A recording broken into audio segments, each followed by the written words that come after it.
ओम सभी को नमस्ते। मंत्रोच्चारण।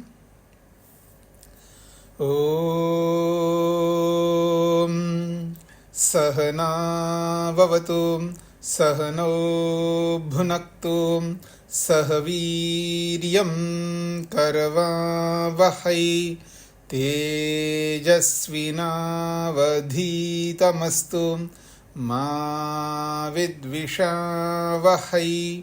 ओम शांति शांति शांति। वैशेषिक दर्शन की कक्षा संख्या 40 है। दूसरे अध्याय का दूसरे आहनिक का 22वें सूत्र तक हमने विचार किया है। प्रसंग चल रहा है शब्द का। श्रोत्र ग्रहणो यो अर्थः स शब्दः। श्रोत्र से ग्रहण होने वाला जो अर्थ है उसका नाम शब्द है। अब इस शब्द को लेकर के संशय उत्पन्न किया है। तुल्य जातीयेषु अर्थांतर भूतेषु विशेषस्य उभयथा दृष्टत्वात्। समान जातियों में भी देखा जाता है और असमान जातियों में भी देखा जाता है। द्रव्य में द्रव्य के समान, गुण के समान और कर्म के समान शब्द को देखा जाता है। तो शब्द को का मतलब है शब्द जिन कारणों से उत्पन्न होता है वो कारण द्रव्य में भी लागू हो रहे हैं, गुण में भी लागू हो रहे हैं और कर्म में भी लागू हो रहे हैं। इसलिए शब्द के विषय में संशय होता है, ये आपने पीछे समझा है। अब इस संशय का निवारण आगे किया जा रहा है। पृष्ठ संख्या तो मैं नहीं बता पाऊंगा क्योंकि मेरे पास पुस्तक अलग प्रकार की है। तत्र निर्णय प्रकार। अब निर्णय का प्रकार बताया जा रहा है। पृष्ठ संख्या आप स्वयं देख लीजिएगा सूत्र संख्या के अनुसार। अब निर्णय के इस प्रक्रिया में 23वां सूत्र प्रारंभ हो रहा है। शब्द जो है, शब्द का जो विशेष लक्षण है वो द्रव्य में, गुण में और कर्म में लागू होता है। इसलिए संशय होता है, ये बात प्रस्तुत की है। 90 है स्वामी जी। सादर नमस्ते। कोई बात नहीं, अपना अपना देख लीजिएगा जी। तो अब शब्द क्या है इसको समझाने के लिए पहले 23वां सूत्र प्रस्तुत किया जा रहा है। एक द्रव्यत्वात् न द्रव्यम। एक द्रव्यत्वात् न द्रव्यम। शब्द द्रव्य नहीं हो सकता। शब्द द्रव्य नहीं हो सकता। क्यों द्रव्य नहीं हो सकता? तो हेतु दिया है एक द्रव्यत्वात्। शब्द जो है एक द्रव्य के आश्रित होने से द्रव्य नहीं हो सकता। ये विशेष हेतु दिया है। भाष्य को देखिएगा। एक द्रव्यत्वात् न द्रव्यम शब्दः, ऐसा अध्याहार करना है। शब्दस्य एक द्रव्यत्वात् एक द्रव्य आश्रयित्वात् एक द्रव्य समवायी कारणकत्वात् शब्दो हि एकस्मिन् द्रव्ये किल आकाशे समवैति। कहते एक द्रव्यत्वात् का अर्थ समझा रहे हैं। शब्दस्य एक द्रव्यत्वात्, शब्द एक द्रव्य में विराजमान होता है। शब्द एक द्रव्य में विराजमान होता है तो द्रव्य अनेक द्रव्याश्रित होता है। यह आपको समझना। द्रव्य क्यों नहीं है शब्द? तो कहा है शब्द एक द्रव्य के आश्रित रहता है। शब्द एक द्रव्य के आश्रित होता है, लेकिन द्रव्य ऐसा नहीं। द्रव्य अनेक द्रव्यों के आश्रित रहता है। शब्द तो उत्पन्न होता है ना, तो उत्पन्न होता है तो सिद्ध है। शब्द उत्पन्न होता है ये तो सिद्ध है। इसलिए शब्द एक द्रव्य के आश्रित रहता है, लेकिन द्रव्य जो उत्पन्न होने वाला द्रव्य एक द्रव्य के आश्रित नहीं रहता। ये आप में से किन को समझ में नहीं आया जी? शब्द एक द्रव्य के आश्रित रहता है, लेकिन द्रव्य एक द्रव्य के आश्रित नहीं रहता, अनेक द्रव्यों के आश्रित रहता है। ये किनको समझ में नहीं आए वो हाथ खड़ा करें।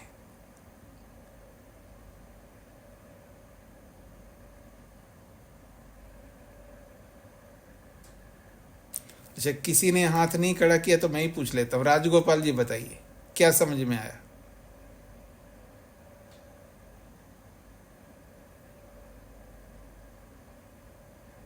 आपकी आवाज नहीं आ रही है।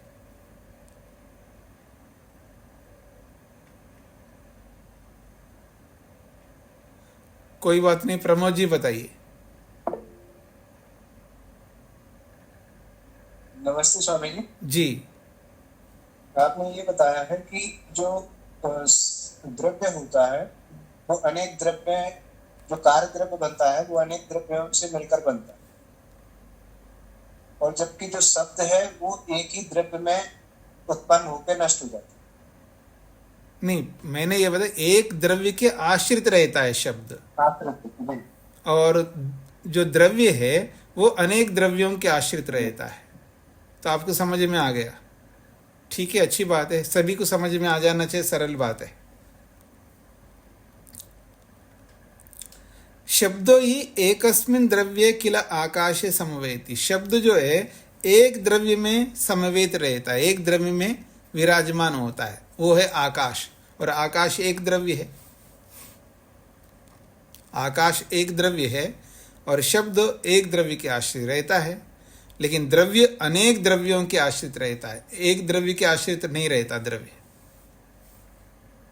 यही समझना है आप लोगों को। साधितम ही पूर्वम, पहले ये बात समझा ही दिया था आप लोगों को। क्या? परिशेषाद लिंगम आकाशस्य। शब्द आकाश में रहता है,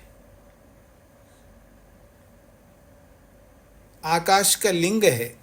आकाश से लिंगम शब्द, शब्द जो है आकाश का लिंग है, क्योंकि परिशेष न्याय से ये पता लगता है, पीछे ये सूत्र आया था। तस्मात् स न द्रव्यम, इसलिए शब्द द्रव्य नहीं हो सकता।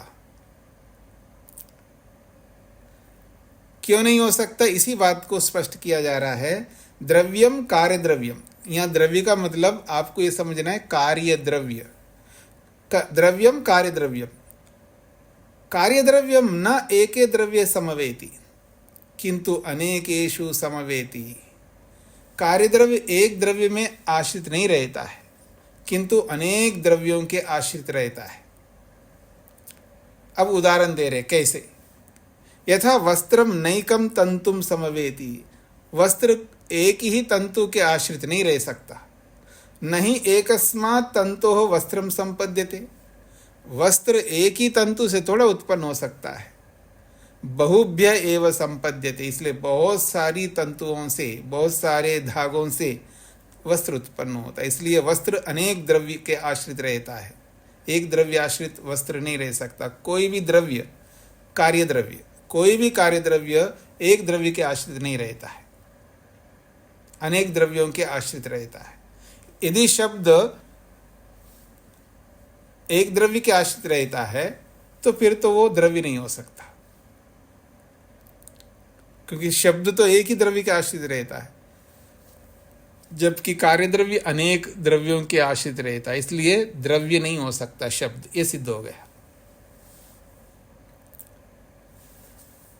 आप सबको स्पष्ट हो गए तो मैं आगे बढ़ रहा हूं। अब प्रश्न करता है, एक प्रश्न उपस्थित कर रहा है। वैसे आप सबके मन में आ जाना चाहिए प्रश्न। जब ये 23वें सूत्र में ये बात कही गई है, आप पुस्तक में मत देखिए, मेरी ओर देखिएगा, फिर मैं आपसे पूछूंगा। उत्तर में ये दिया है, द्रव्य अर्थात कार्य द्रव्य अनेक द्रव्यों के आश्रित रहता है, लेकिन शब्द एक द्रव्य के आश्रित रहता है। शब्द अनेक द्रव्यों के आश्रित नहीं रहता, एक द्रव्य के आश्रित रहता है, इसलिए द्रव्य नहीं हो सकता। तो आपके मन में तुरंत आ जाना चाहिए कोई बात अपनी ओर से। किनको समझ में आया वो हाथ खड़ा करेंगे। हाँ जी प्रमोद जी। नमस्ते स्वामी जी। जी कर्म एक द्रव्य के आश्रित है। हाँ, जब द्रव्य नहीं हो सकता शब्द तो कर्म तो एक द्रव्य के आश्रित रहता है, तो कर्म होना चाहिए, फिर ऐसा मन में आ जाना चाहिए आप लोगों को। लेकिन उसी का समाधान अगले सूत्र में दिया जा रहा है। ननु एक द्रव्यम कर्म भवति किम कर्मस्य शब्द। अभी जो प्रमोद जी ने जो बताया वही बात प्रश्नकर्ता कर रहा है। प्रश्नकर्ता कहता है ननु, अच्छा हमारा एक प्रश्न है। ननु जो है प्रश्नवाचक है। ननु, अच्छा जी हमारा एक प्रश्न है। एक द्रव्यम कर्म भवति, कर्म भी तो एक ही द्रव्य के आश्रित रहता है। जैसे शब्द एक द्रव्य के आश्रित रहता है तो कर्म भी तो एक द्रव्य के आश्रित रहता है। किम कर्मस्या शब्द, फिर तो शब्द को आप कर्म मान लो। ये बात प्रश्नकर्ता कह रहा है। उच्यते, अब इसका समाधान किया जा रहा है।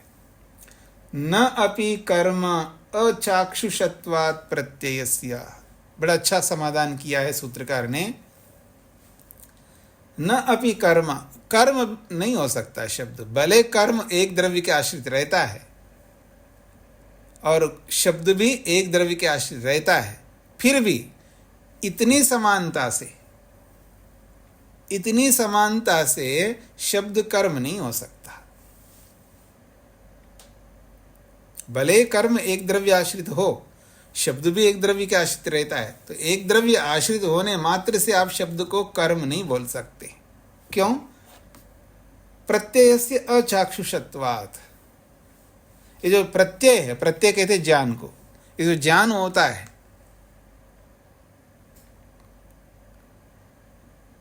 शब्द का जो ज्ञान होता है, प्रत्यय से शब्द का जो ज्ञान है वो अचाक्षुषत्वात्, वो चाक्षुष नहीं है। यानी शब्द का ज्ञान जो हो रहा है वो चक्षु इंद्रिय से नहीं होता है, वो तो श्रोत्र इंद्रिय से होता है। और कर्म किससे होता है जी? कर्म तो कर्म का प्रत्यक्ष होता है ना, तो नेत्र प्रत्यक्ष होता है, चाक्षुष प्रत्यक्ष है कर्म। हाँ जी, आप उठते हो, बैठते हो, खाते हो, आते हो, जाते हो, प्रत्यक्ष होता नहीं होता है आपका कर्म, चाक्षुष है कर्म। लेकिन यदि शब्द को कर्म मान लो तो फिर तो शब्द का प्रत्यक्ष होना चाहिए, नेत्र से प्रत्यक्ष होना चाहिए, पर शब्द का प्रत्यक्ष नहीं होता नेत्र से। इसलिए अचाक्षुषत्वात् प्रत्ययस्य, शब्द का जो ज्ञान है, शब्द का जो प्रत्यय हो, चक्षु इंद्रिय से नहीं होता है। इसलिए हम नहीं मान सकते कि शब्द कर्म नहीं हो सकता। कहते न अपि कर्म न च शब्द कर्म। ये जो शब्द है इसको कर्म नहीं मान सकते। यद्यपि कर्म भवति एक द्रव्य समवायिकम।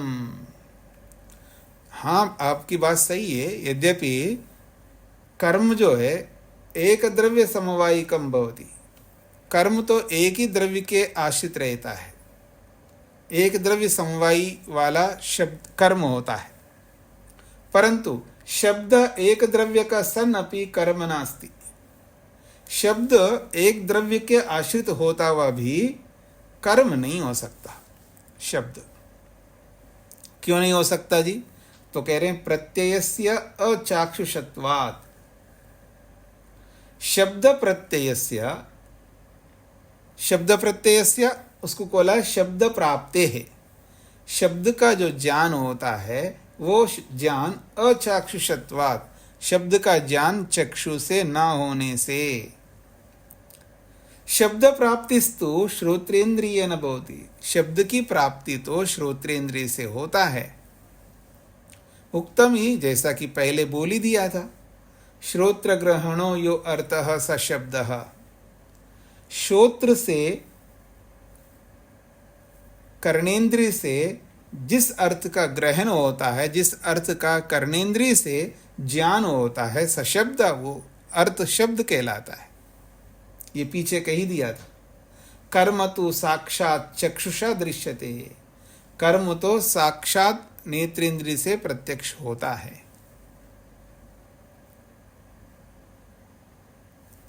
तस्मा शब्दो न कर्म, इसलिए शब्द जो है वो कर्म नहीं हो सकता।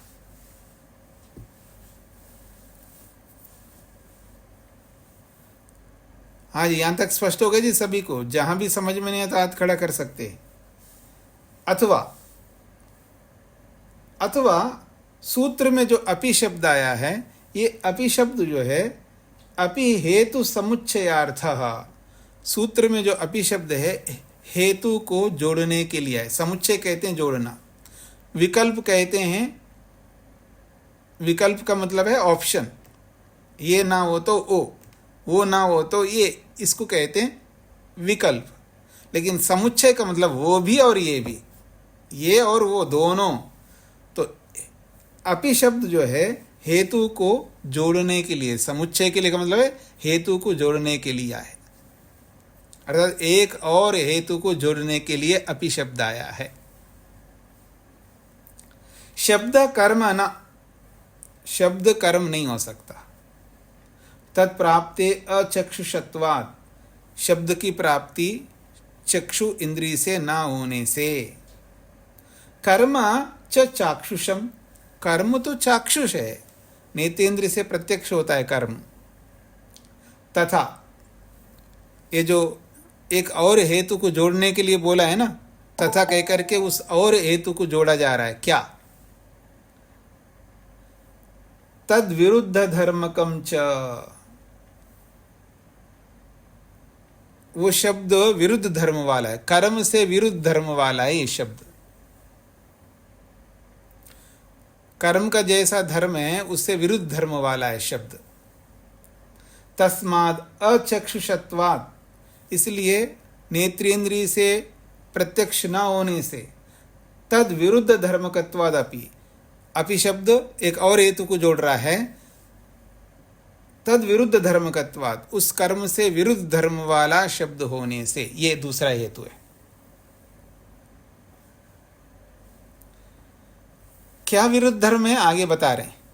शब्दस्य तद विरुद्ध धर्म च, शब्द का उस कर्म से विरुद्ध धर्म है, शब्द जो है उस कर्म से विरुद्ध धर्म है। क्या विरुद्ध धर्म है? शब्दा शब्द उत्पद्यते, एक शब्द से दूसरा शब्द उत्पन्न होता है, ये शब्द की विलक्षणता है। शब्द शब्द को उत्पन्न होता है।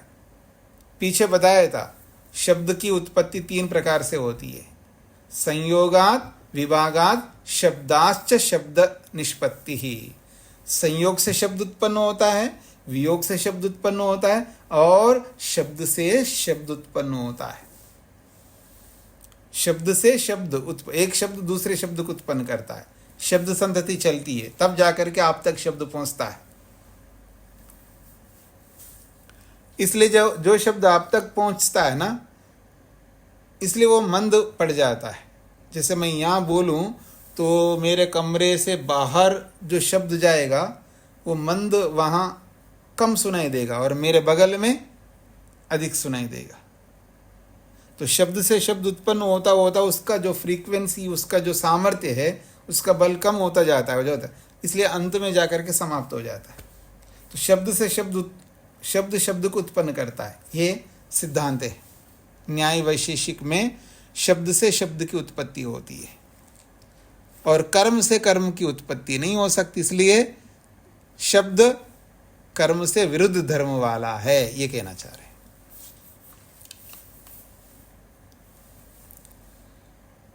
शब्दा शब्द उत्पद्यते सचेत कर्म स्यात्, सचेत यदि वो शब्द कर्म होता,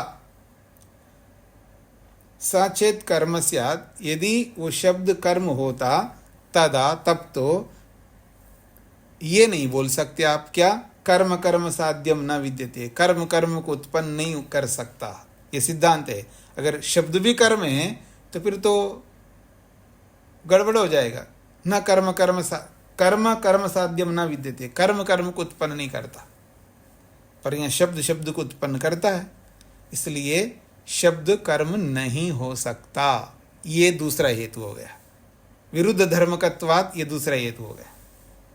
एक हेतु है अचाक्षुषत्वात्, और अपि शब्द से दूसरा हेतु दिया है विरुद्ध धर्म वाला होने से।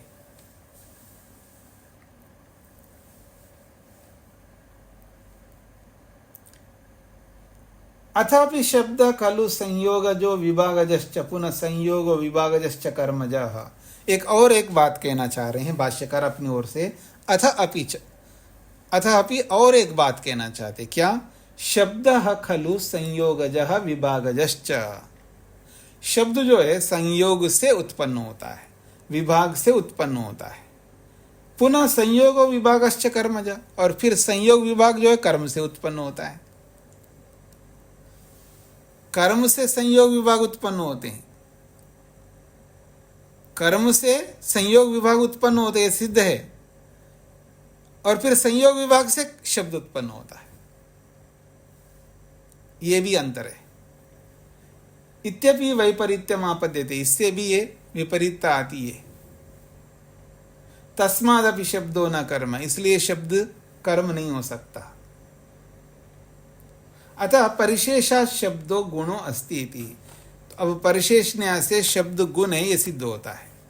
परिशेष न्याय समझ में आ गए जी आप सबको? परिशेष न्याय क्या होता है, कौन बताएंगे आप में से? परिशेष न्याय अरुण जी बताइए। स्वामी जी, इसलिए क्योंकि शब्द जो है ना तो द्रव्य है ना कर्म है, तो बस एक ही चीज बची जो कि गुण है जी। ये परिशेष। हाँ, बचे हुए को परिशेष न्याय कहते हैं। ठीक है, तो यहां तक पहुंचे जी। शब्द जो है द्रव्य नहीं हो सकता, कर्म नहीं हो सकता, तो बचा हुआ गुण है तो गुण ही होगा, ये परिशेष न्याय कहलाता है। रामचरण जी को क्या कहना है? कुछ नहीं, वो हैंड रेस किया था आंसर देने के लिए। जी जी जी। एक और विशेष बात कही जा रही है गुण को लेकर के। तस्य खलु, ये जो गुण हैं,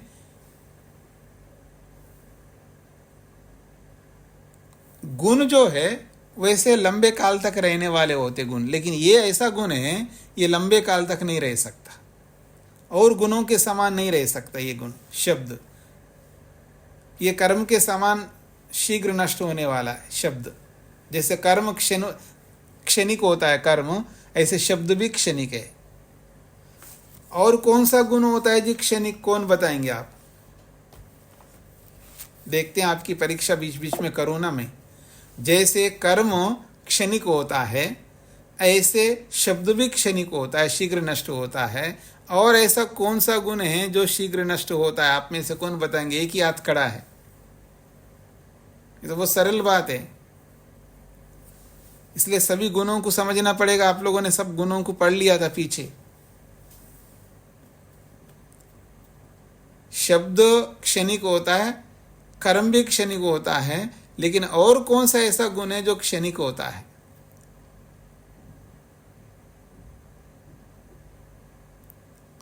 कमाल है, अब दो ही हाथ खड़े हुए हैं। ऋचा जी बोलिए।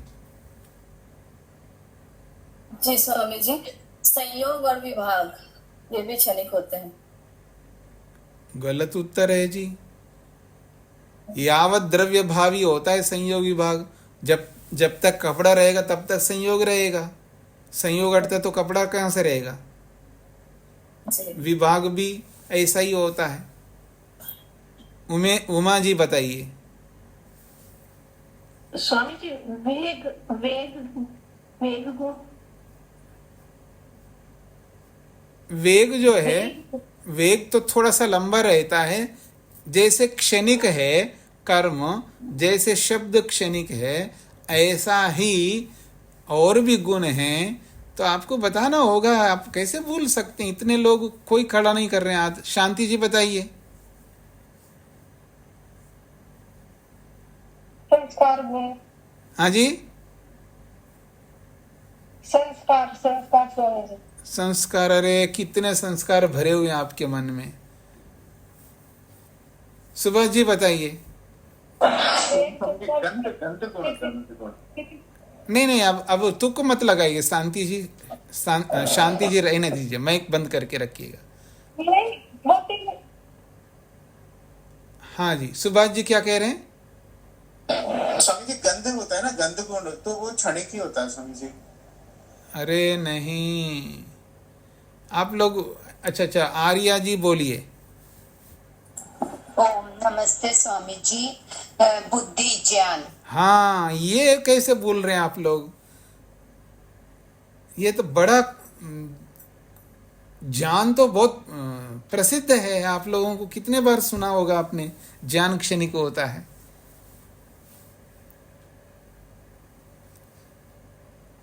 आपको ऐसा लगता है कि ज्ञान लगातार रहता है, पर वो उत्पन्न होता नष्ट होता, उस जैसा बार बार उत्पन्न होता रहता है, पिछला पिछला समाप्त होता है, अगला अगला रहता है। ज्ञान भी क्षणिक है। चलिए आगे बढ़ता हूं मैं। तो कहते हैं तस्य खलु, ये जो गुण है, गुणस्य सतो अपवर्ग कर्म भी साधर्म्यम। 25वां सूत्र पढ़ रहा हूं जी मैं। गुणस्य सतो अपवर्ग कर्म भी साधर्म्यम। गुणस्य सतः, गुण होता हुआ भी, ये जो शब्द है ये गुण होता हुआ भी,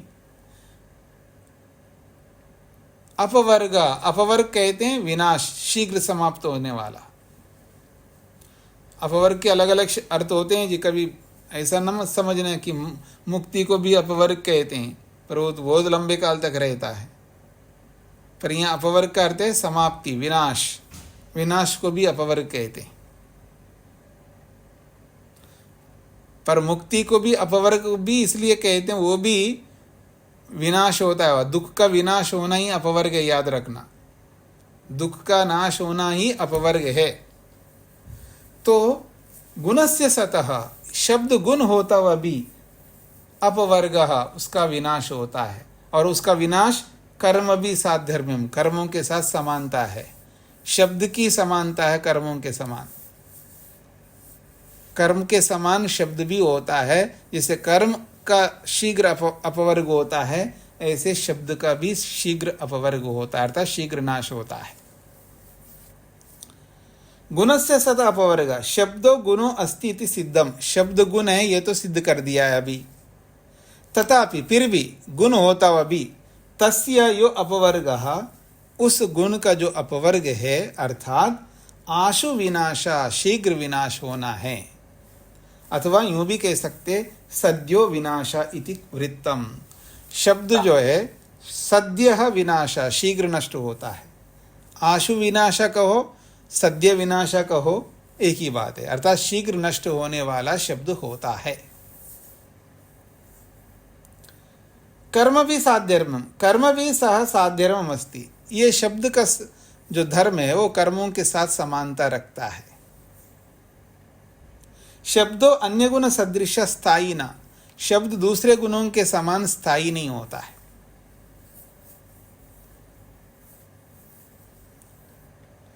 कर्म सदृशो अस्थायी इति, कर्म के समान ये शब्द गुण है, इसलिए अस्थायी है। इति कर्म भी सह साधर्म्यम एतस्य, कर्मों के समान इसका साधर्म्य है। हाँ जी, तो जैसे ज्ञान क्षणिक है, ऐसे ही सुभाष जी ने जो बोला है वो गंध भी क्षणिक है। गंध भी ऐसे उत्पन्न होता है, अगला अगला उत्पन्न होता है, नष्ट होता है, पिछला फिर उत्पन्न होता रहता है, ऐसा गंध भी इसी तरह है।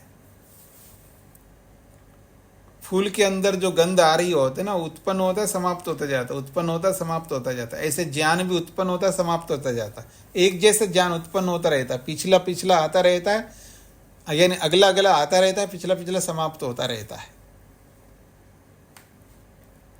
ज्ञान क्षणिक है, आप सबको समझ में आ रहा है जी? जिन्होंने न्याय दर्शन पढ़ा है वो लोगों को भूलना नहीं चाहिए कभी, बहुत लंबा चौड़ा बताया वहां पर न्याय दर्शन में ज्ञान क्षणिक होता है। नीरज जी को क्या कहना है? स्वामी जी नमस्ते जी, ज्ञान क्षणिक कैसे होता है ये समझ नहीं आया। क्षणिक कैसे होता है समझना पड़ेगा ना जी। आपने न्याय दर्शन नहीं पढ़ा होगा, मतलब जैसे आप ध्यान करते हो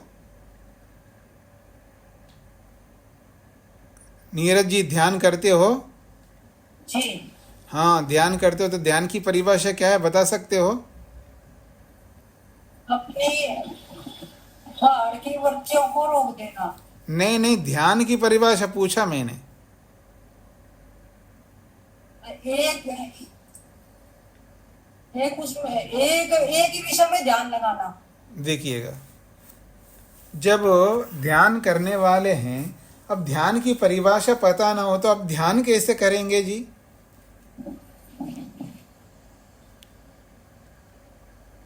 जो ध्यान करते हैं और उनको ध्यान की परिभाषा पता नहीं है।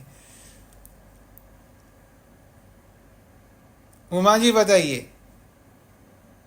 समस्त ज्ञानेंद्रियों को एक बिंदु पर केंद्रित करना ध्यान। देखिए, अगर पता होता है ना तो बताना चाहिए, उत्तर देना चाहिए। मैंने वो नहीं पढ़ा, योग दर्शन नहीं पढ़ा स्वामी जी। तो इसलिए आपको ये कहना चाहिए, नहीं पता, हाथ नहीं खड़ा करना चाहिए। विद्यार्थियों की तरह रहना चाहिए ना आप लोगों को। आप लोग क्या समझते हैं कि जो मन में वो उत्तर दे दें, और ये नहीं बैठा तो दूसरा कुछ ना कुछ बोलते रहें, तुक लगाना, ऐसा विद्यार्थी को नहीं होना चाहिए। विद्यार्थी का मतलब ये होता है, अगर पढ़ा है और पढ़ करके भी अगर याद है तो बताना चाहिए, और नहीं पढ़ा है तो हाथ ही नहीं खड़ा करना चाहिए। और जब पता है आपको मैं यदि उत्तर देना चाह रहा हूं ये गलत हो सकता है, तब भी उत्तर नहीं देना चाहिए। हाँ, ये सब लक्षण होते हैं विद्यार्थियों के। ऐसे नहीं कुछ भी जो मन में है वो उत्तर देते रहो। अच्छा, ये नहीं बैठा तो दूसरा बोलो, तीसरा बोलो, वो तुक लगाता रहता है व्यक्ति। ऐसे तुक भी नहीं लगाना चाहिए ना। शास्त्र पढ़ने वाले व्यक्तियों को बहुत सावधान रहना पड़ता है।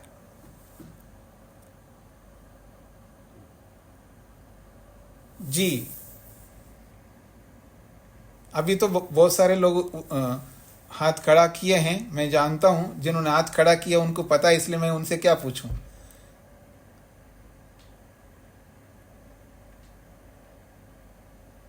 तत्र प्रत्ययेकतानता ध्यानम कहा है। ध्यान की परिभाषा की है महर्षि पतंजलि ने, तत्र प्रत्ययेकतानता ध्यानम। अच्छा, एक बात ये भी आपको समझना चाहिए कि अगर किसी ने योग दर्शन नहीं भी पढ़ा हो तो कोई बात नहीं, अगर ध्यान करता है तो उनको समझना चाहिए पहले। फिर ध्यान करेंगे कैसे आप? जब ध्यान की परिभाषा नहीं पता है तो आप ध्यान कैसे करेंगे?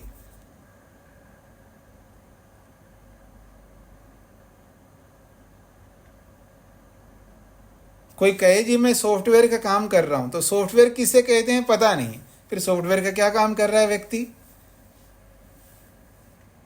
अगर कोई सॉफ्टवेयर का काम कर रहा हो, हम उनसे पूछे सॉफ्टवेयर किसे कहते हैं, जी मेरे को नहीं पता है जो सॉफ्टवेयर किसको कहते हैं, फिर सॉफ्टवेयर का काम कर रहा है। इसका क्या मतलब होता है जी? ऐसा हो सकता है क्या सॉफ्टवेयर का काम करने वाले को सॉफ्टवेयर का ना पता हो? ऐसा नहीं होना चाहिए। आप खैर, तो तत्र प्रत्ययिकतानता ध्यानम का मतलब है, ये जो प्रत्यय है ज्ञान को कहते हैं, और वो एक शरीर का ज्ञान उत्पन्न होता रहता है, अगला अगला यानी पिछला पिछला समाप्त होता जाता है और अगला अगला नया नया उत्पन्न होता है, और वो एक जैसा उत्पन्न होता है। ये जो ज्ञान है, जो ज्ञान होता है, जैसे ईश्वर सर्वरक्षक है, ये ज्ञान है। अब सर्वरक्षक ज्ञान आया, समाप्त होगा, फिर वैसे ही उसी जैसे दोबारा सर्वरक्षक आएगा, फिर उसी जैसा आगे आगे चलता रहता है, पीछे पीछे नष्ट होता रहता है। पिछला समाप्त, नया प्रारंभ, तो एक जैसा ज्ञान उत्पन्न होता रहता है, समाप्त होता रहता है, और वो एक शरीर का चलता रहना चाहिए। वैसा ही ज्ञान, बदलना नहीं चाहिए ज्ञान। इसलिए न्याय दर्शन पढ़े हुए लोगों को बोला था मैं पढ़ाते समय कि ज्ञान कभी अधूरा नहीं होता है। ये ज्ञान को समझने वाले ही समझ पाते हैं। ज्ञान की परिभाषा और ज्ञान को विस्तार से अगर समझें, जैसे हम कर्मों को विस्तार से समझ रहे हैं, जैसे हम शब्द को विस्तार से समझेंगे, ऐसे गुणों को जब विस्तार से समझते हैं, ऐसे ज्ञान भी एक गुण है, उसको विस्तार से समझना चाहिए।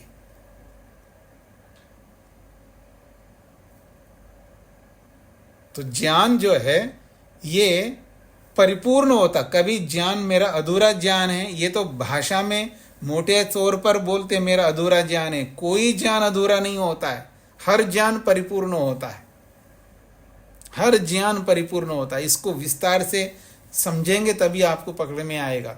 न्याय दर्शन जिन्होंने नहीं पढ़ा है उनको पढ़ना चाहिए न्याय दर्शन। जैसे वैशेषिक पढ़ रहे हैं ऐसे न्याय दर्शन भी पढ़ना चाहिए, तो बहुत व्यापक ज्ञान होगा। जो भी ज्ञान होता है वो अधूरा नहीं होता, 100% वो ज्ञान होता है। लेकिन वो एक ज्ञान से काम नहीं चलेगा, उस जैसे अनेक ज्ञान हो जाएंगे, तब वो अनेक ज्ञान मिलकर के आप लोग बोलेंगे पूरा ज्ञान हुआ। पूरा ज्ञान का मतलब वो अनेक ज्ञानों का समुदाय को पूरा बोलते हैं हम लोग। ऐसा आप सबको समझना होगा, बाद में कभी अवसर आएगा तो बताऊंगा। तो कहते हैं जी, आगे बढ़ता हूं जी मैं 26वें सूत्र की भूमिका। सरिता जी को क्या पूछना है? स्वामी जी नमस्ते।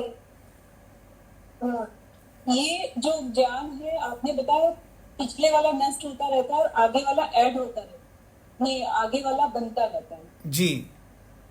तो हम इसको ऐड करना भी तो बोल सकते हैं, क्योंकि बहुत सारे ज्ञान का जो समन्वय है वही पूर्ण ज्ञान बनता है। नहीं, वो क्षणिक ज्ञान जब क्षणिक है तो नष्ट होता रहता है, उस जैसा नया नया उत्पन्न होता रहता है। इम्प्रूव होकर के इम्प्रूव नहीं, उसी जैसा उत्पन्न होता रहता है। और फिर उनको हम बुद्धि से अनेक ज्ञान जो उत्पन्न होते जाते हैं उनको हम लोग अनेकों को बुद्धि से जोड़ते हैं, तब उसको पूर्ण ज्ञान बोल देते हैं मोटे तौर पर।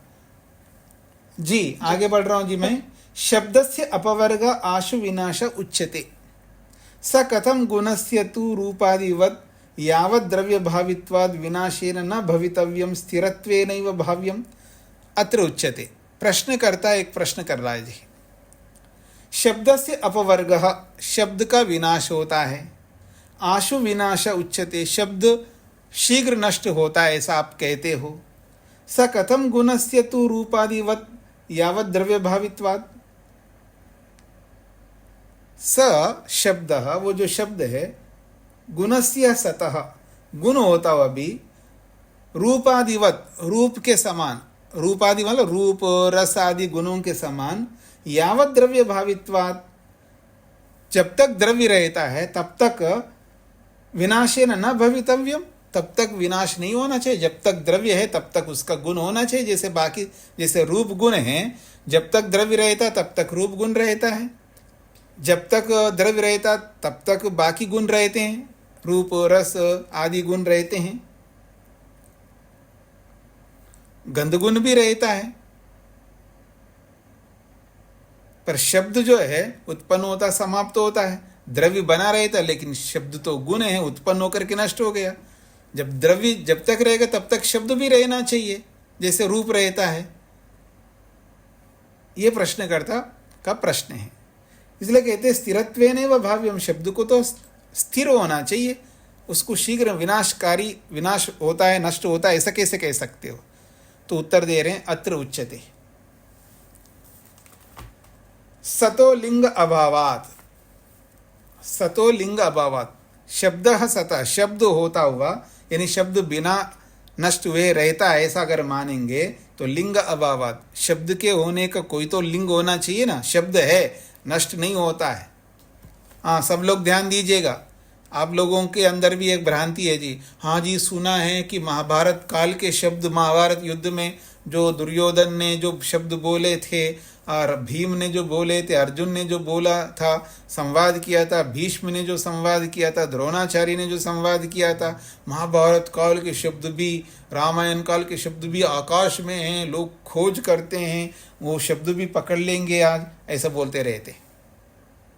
ऐसा कुछ नहीं, शब्द नष्ट होते हैं, उत्पन्न होने वाले शब्द सारे विनाश को प्राप्त होते हैं, रहते नहीं है, कोई कैच नहीं कर सकता वो शब्दों को। हाँ, टेप रिकॉर्डर होता तब तो ठीक है, जैसे आपके शब्द बोलते तो टेप रिकॉर्डर में हम रिकॉर्ड करते हैं तो फिर उनको बार बार सुन सकते हैं। ऐसा कोई यंत्र नहीं है तो समाप्त हो जाएंगे। शब्द समाप्त होते हैं, आशु विनाश है, ऋषि लोग कह रहे हैं। इसलिए सतह लिंग अभावात, यदि फिर भी शब्द विद्यमान रहता है ऐसा आप कहेंगे तो लिंग अभावात, कोई लिंग है ही नहीं है शब्द के होने के पीछे।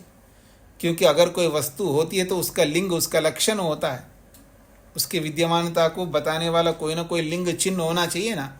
शब्द है, समाप्त नहीं होता है, तो कोई ना कोई लक्षण होना चाहिए, कोई ना कोई प्रमाण होना। लिंग का मतलब प्रमाण। शब्द उत्पन्न होकर के बना रहता है, नष्ट नहीं होता है, अगर ऐसा कोई कहता है तो उसका लिंग होना चाहिए ना, उसका प्रमाण होना चाहिए। कोई प्रमाण नहीं है, स्वयं सूत्रकार कहना चाहते हैं। तो कहते हैं सतह लिंगाभावात् श्रोत्रेंद्रिय न ग्राह्य शब्द इति उक्तम। श्रोत्रेंद्रिय से शब्द गृहीत होता है, जाना जाता है, ऐसा आपने पहले कहा था। उच्चारण काले ताड़न काले च सन शब्द श्रोत्रेण श्रूयते। कहते हैं उच्चारण काले, जब उच्चारण हम करते हैं, अथवा ताड़न काले, या किसी को अब ताड़ना करते, ताड़ना समझते हैं जी, जैसे ड्रम में नगाड़े से पीटते हैं या घंटी को पीटते हैं हम लोग। ताड़ना करना का मतलब पीटना, किसी वस्तु को पीटना। तो ताड़ना करने से, उच्चारण करने से शब्द उत्पन्न होता है। श्रोत्रेण श्रूयते, और श्रोत्रेंद्रिय से सुनाई देता है। किंतु उच्चारणात् ताड़नाश्च प्राग ऊर्ध्वं व श्रवणात् न श्रूयते। लेकिन उच्चारण से पहले शब्द नहीं सुनाई देता है, और कहीं पीटने से, ताड़ना करने से भी शब्द सुनाई नहीं देता है। तो पीटने से पहले या उच्चारण से पहले शब्द सुनाई नहीं देता, उच्चारण करने के बाद सुनाई देता, उच्चारण के बाद भी शब्द नहीं सुनाई देता है। तस्य अविद्यमानत्वात् नष्टत्वाश्च। क्यों नहीं सुनाई देता है जी? क्योंकि उसका अविद्यमान है, यानी उसकी अविद्यमानता है, क्योंकि वह शब्द विनाश को प्राप्त होता है, इसलिए नहीं सुनाई देता है। यदि खलु उच्चारणात् ताड़नात् प्राग ऊर्ध्वं व शब्द अस्ति इति।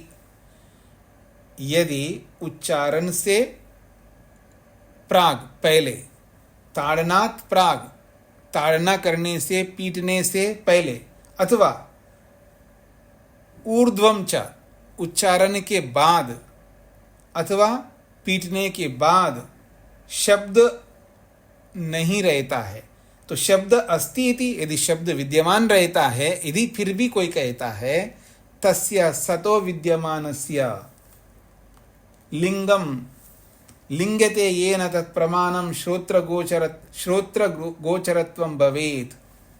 यदि फिर भी उच्चारण के बाद भी रहता है, ताड़ना करने के बाद भी रहता है शब्द, तो उसका लिंग होना चाहिए। लिंग को लिंग क्यों कहते हैं? लिंगते येन, जिससे जाना जाता है, जिससे लिंगित होता है, तत्प्रमाणम, उसको प्रमाण कहेंगे। श्रोत्र गोचरत्वं भवेत्, फिर तो श्रोत्र को सुनाई देना चाहिए।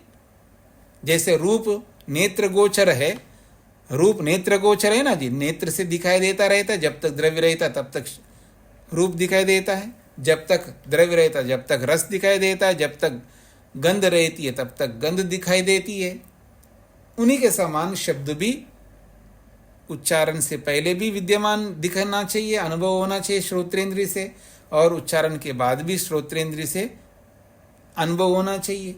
न च अस्ति लिंगम, ऐसा कोई प्रमाण नहीं है। लिंगम प्रमाणम श्रोत्र गोचरत्वम, लिंग कहो, प्रमाण कहो, या श्रोत्र से जानने योग्य कहो, ऐसा प्रत्यक्ष प्रमाण भी नहीं है, और न ही उसके लिए कोई अनुमान प्रमाण है। नहीं उच्चारणात् ताड़नाद् वा प्राग ऊर्ध्वं च श्रवणात् श्रोत्रेण प्रत्यक्षं श्रूयते न अनुमीयते।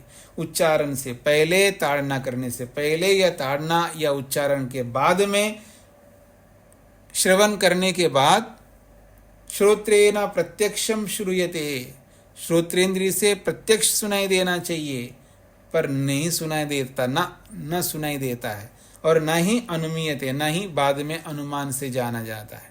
न प्रत्यक्ष से जाना जाता है, न अनुमान से जाना जाता है। हाँ जी, अजीत कुमार जी को क्या कहना है? जी स्वामी जी नमस्ते जी।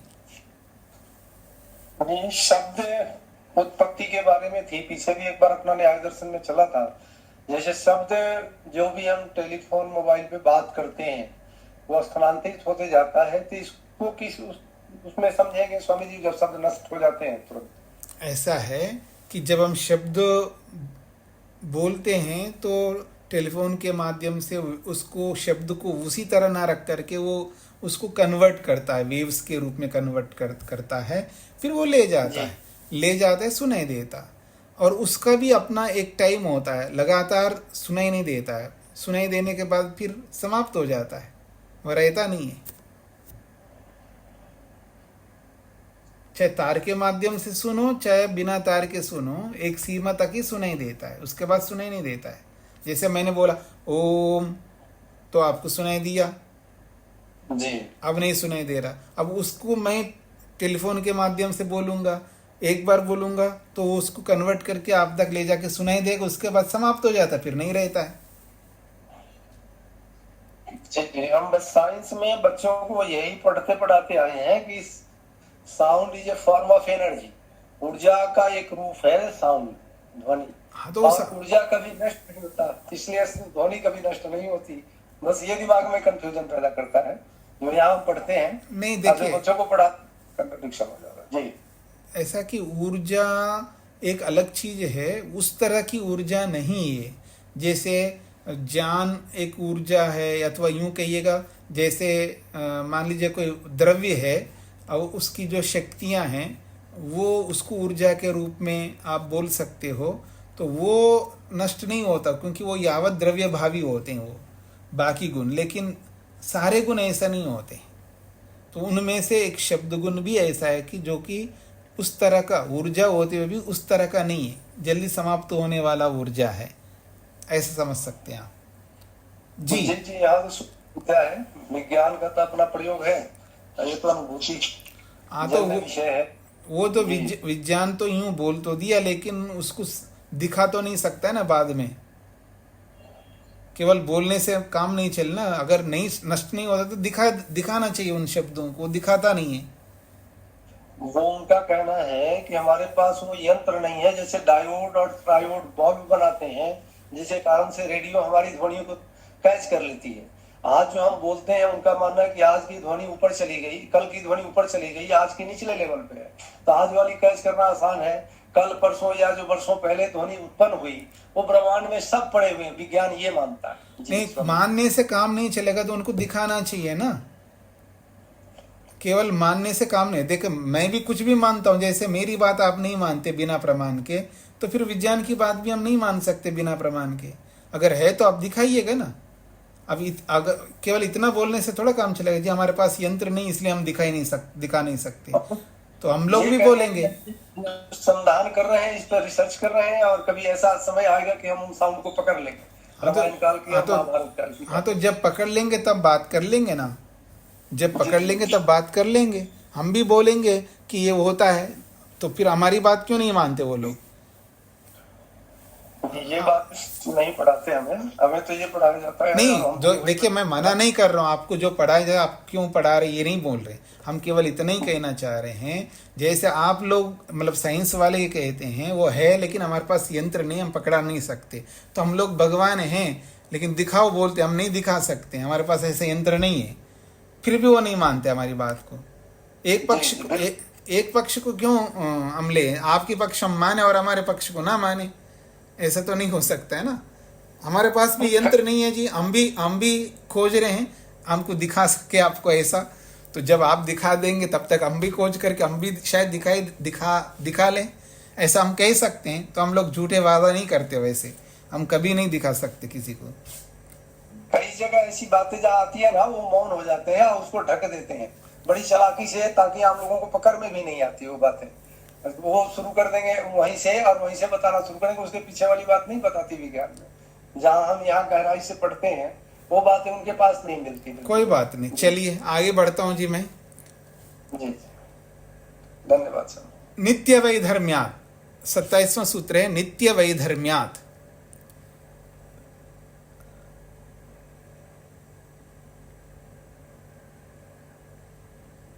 कहते नित्य वैधर्म्यात् समझा रहे जी, नित्यस्य धर्म वैपरीत्यात्, नित्यस्य धर्म स्वगुणः साधनेन कारणेन नित्यं निरन्तरं ग्रहणं प्राप्ति। शब्दस्तु स्वगुण साधनेन न नित्यं निरन्तरं गृह्यते। नित्य वस्तु के धर्म से विपरीत होने से,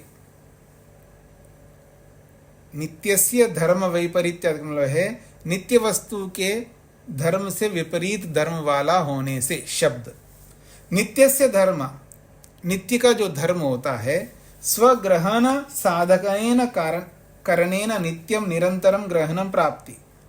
स्वग्रहण साधनेन, अपने ग्रहण करने के साधन से। ग्रहण करने का साधन क्या है? करण। तो नित्यम निरंतरम ग्रहणम प्राप्ति, नित्य अर्थात निरंतर ग्रहण करना, निरंतर ग्रहण होना चाहिए। शब्दस्तु स्वग्रहण साधनेन न नित्यम निरंतरम गृह्यते। शब्द जो है अपना ग्रहण करने का जो साधन है, इंद्रिय, श्रोत्रेंद्रिय है, उससे नित्य अर्थात निरंतर गृहीत नहीं होता है। अथच नित्यम वस्तु न उत्पद्यते न विनश्यति। नित्य वस्तु तो न उत्पन्न होता है और न समाप्त होता है। शब्दो न तथा, शब्द वैसा नहीं है। शब्द उत्पन्न होता है और नष्ट होता है, पर नित्य वस्तु न उत्पन्न होता है और न नष्ट होता है। पर शब्द नित्य नहीं है। जो नित्य नहीं है तो समाप्त भी हो जाता है। बस इसकी समाप्ति शीघ्र समाप्ति है और गुणों के समान नहीं है। तो यह नित्य शब्द, नित्य का अर्थ सदा रहने वाला ऐसा अर्थ ना लेकर के भाष्यकार ने कहा नित्य का मतलब निरंतर। जैसे रूप निरंतर गृहीत होता है, इसको नित्य कहेंगे। नित्य का मतलब है निरंतर ग्रहण होता है। जैसे द्रव्य रूप के कारण से गृहीत होता है, तो जब तक द्रव्य रहता है तब तक उसका रूप भी रहता है। यह है नित्य, अर्थात निरंतर रूप निरंतर गृहीत होता है, गंध निरंतर गृहीत होता है, स्पर्श निरंतर गृहीत होता है, रस निरंतर गृहीत होता है, लेकिन शब्द निरंतर गृहीत नहीं होता है। इसलिए वो निरंतर गृहीत होने वाले धर्म से विपरीत धर्म वाला होने से शब्द अनित्य है, नित्य नहीं हो सकता। ये इसका तात्पर्य लेना चाहिए। ठीक हो गया जी, स्पष्ट। आगे अपितु अनित्यश्च अयम कारणतः, ये नित्य नहीं है, निरंतर रहने वाला नहीं है शब्द, बल्कि अनित्य है। अनित्यश्च अयम, अयम शब्द अनित्य, ये शब्द शीघ्र नष्ट होने वाला है। और ये बात कैसे पता लगता है? कारणतः, क्योंकि कारण से उत्पन्न होता है और जो उत्पन्न होता है नष्ट होता है। बस केवल इतना ही है, शीघ्र नष्ट होता है, ये इतना अंतर है। अनित्य च अयम कारणतः शब्द खलु न भूत्वा भवति, शब्द खलु न भूत्वा भवति।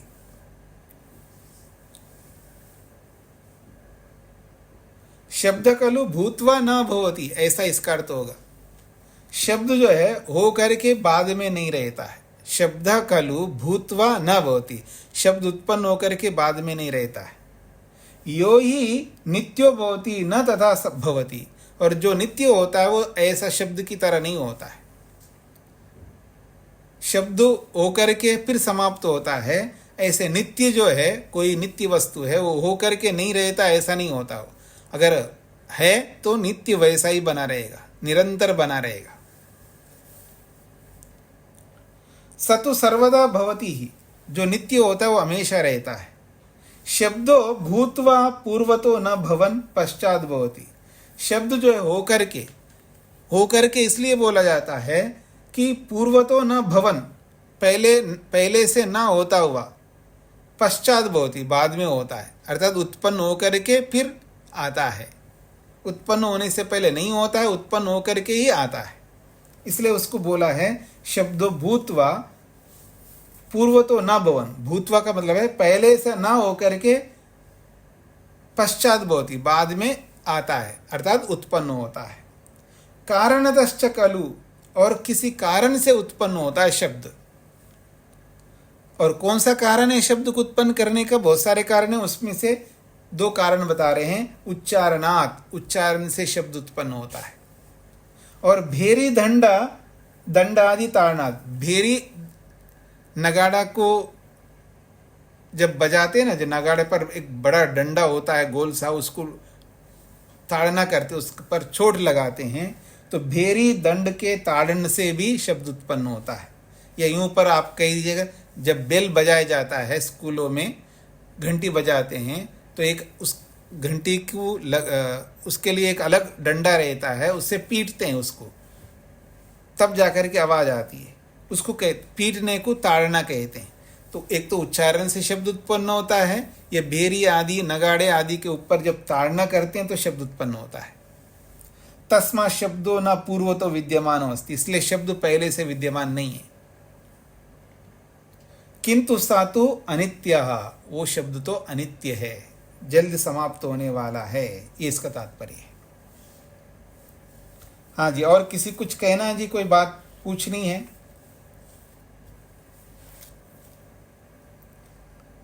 आप में से किसी कुछ कहना हो? हाँ जी, अरुण जी। स्वामी जी, आपने बताया कि वो ज्ञान जो है क्षणिक होता है जी। तो हम इसको भी समझे कि ज्ञान हमारा परिवर्तित होता है, उसमें परिवर्तन आता है। हाँ जी, ज्ञान में तो परिवर्तन तो आता ही है, पर वो क्षणिक होता है, मतलब उत्पन्न होता है, नष्ट होता रहता है। जैसे कर्म जो है क्षण क्षण में उत्पन्न होता है ना, ऐसे ज्ञान भी क्षण क्षण में उत्पन्न होता है। बस एक जैसे मैं आपको देख रहा हूं, तो आपका जो ज्ञान हो रहा है मेरे को, ये एक ही ज्ञान नहीं है। एक घंटे से मैं आपको देख रहा हूं, तो वो आपका ज्ञान, एक जैसा ज्ञान उत्पन्न होता रहता है, और उसमें परिवर्तन भी होता रहता है। हाँ, परिवर्तन भी होता रहता है। मतलब आपका एक ही ज्ञान नहीं है, अनेक ज्ञानों का समुदाय को मैं फिर आपका एक ज्ञान बना लेता हूं बौद्धिक रूप से। जी। हाँ जी, गुप्ता जी। नमस्ते स्वामी जी। जी स्वामी जी, ये जो मन के अंदर जो हम उच्चारण करते हैं, तो उसको क्या लेंगे जी हम लोग? शब्द गिनेंगे, क्या गिनेंगे इसको जी? हाँ जी, वो शब्द ही है ना, मन से बोलो या वाणी से बोलो, शब्द ही होता है।